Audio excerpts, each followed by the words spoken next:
Thank you, Mr. Chairman, and thank you for holding this important hearing and the comments that you, Mr. Bishop, have made, the very important testimony that we've heard today. I represent the students and many faculty members at Texas State University, at the University of Texas, at St. Edwards and Houston-Tillotson universities, and at Austin Community College. And whether it is this specific loan program or others, student financial assistance is really important to them. And I think it's not only about individual opportunity for a student who's graduated high school and is entering college anew, or for someone who finds that they've been downsized and now needs to go back in order to retool and have an opportunity to get a good job to provide for their family. But it is also because these universities, our community college, are really a spark plug for economic development and for job creation. That student financial assistance is so very important. While I certainly share the view of the ranking member, Mr. Ryan, that we need to be ferreting out overspending, waste anytime we can, and that we should be concerned about the size of our national debt, I have to say that I find very troubling his suggestion in his opening statement that maybe in response to proposals about the Perkins program, we instead ought to be looking at parents and the states. I have heard that view echoed loudly by some in Texas who seem to be interested not only in taking America back, but taking it backward.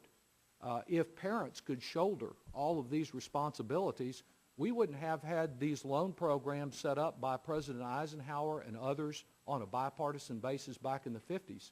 If states like Texas and South Carolina were fulfilling all their responsibilities for student financial assistance, we wouldn't have this problem and have had various federal student financial assistance programs set up.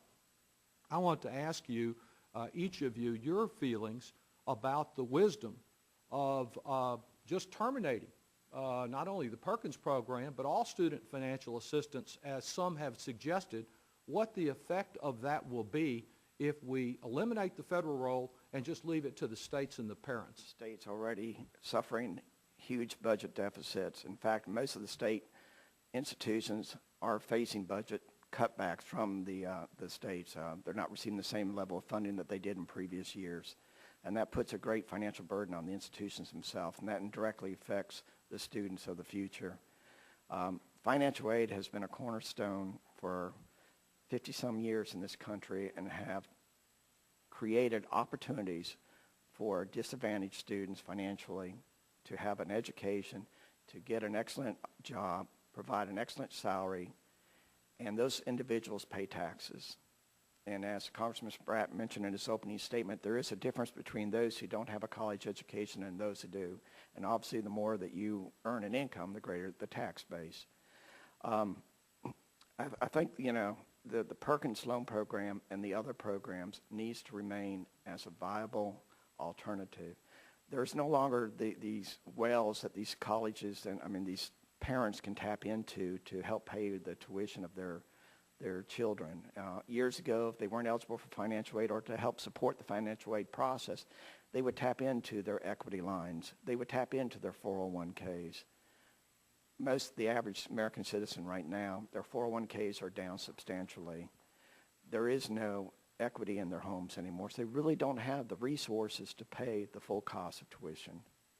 So if we were to eliminate all of this federal student financial assistance and say, leave it to the parents at this time of downturn, leave it to the state of South Carolina to take care of all of them, wouldn't that be disastrous?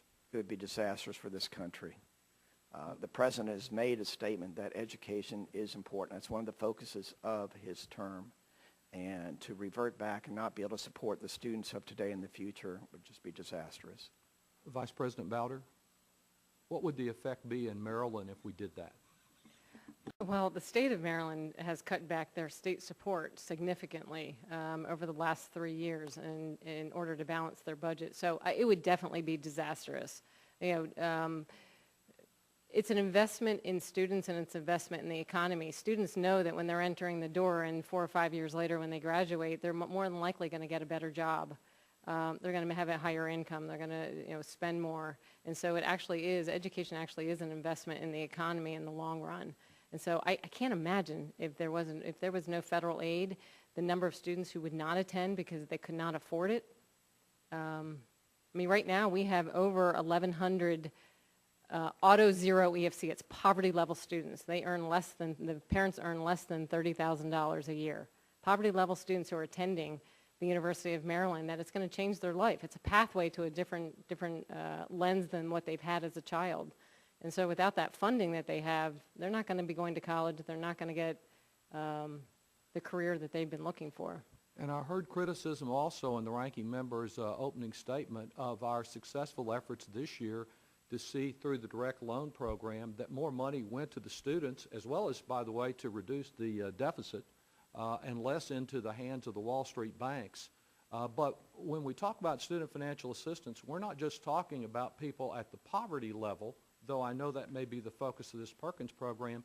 Through your office, don't you handle student financial assistance and loans and provide advice to many working families and middle-class families seeking to attend the University of Maryland? Oh, we do. I mean, we have very robust financial literacy programs. We talk to all of the incoming freshman class through the University 100 class. We talk to all of athletics. We give speeches nationwide. Absolutely. Trying to reach all of the people. And that's where I think Mr. Hill's testimony was so important, because you made the comment about seeing that you would go as far as your work would take you. And it does seem to me that that's also what student financial assistance and this program and the other programs that provide our network, our toolbox to people like you who are working with students of all ages, that we say we will use these tools so that every young person can get all of the education that they're willing to work for, and even the not so young person who may be coming back into the educational institutions, in order to achieve their full God-given potential. And I thank you, Mr. Hill, for your testimony and each of our witnesses. I think this is very important that we do more here, not less, to have a responsible federal investment in our nation's future through student financial assistance. Thank you.